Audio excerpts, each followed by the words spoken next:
নামকরণের ব্যাপারে কিছু বলুন। সিএসএস এর নামকরণ, দেখো সিএসএস এর ফুল ফর্ম হলো কেমিক্যাল সোসাইটি অফ শ্যামনগর। এবার ও আমার কাছে কেমিস্ট্রি পড়ে, তো জানে আমি সাবজেক্টটা কেমিস্ট্রি। গ্রুপটা যখন আমরা ক্রিয়েট করি তখন যারা আমার স্টুডেন্ট, তখন শুরুতে তাদের নিয়েই করা হয়েছিল, যেহেতু আমার সাবজেক্ট এটা।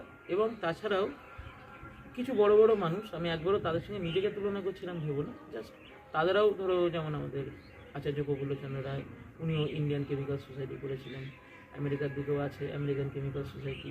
সেরকম আমরা আমাদের জায়গাটাকে তুলে ধরার জন্য, যাতে শ্যামনগর নামটা থাকে এবং সাবজেক্টটা মিলে থাকে, এবং সোসাইটি তো থাকতেই হয়, কারণ কাজটাই তো সোসাইটির কাজ।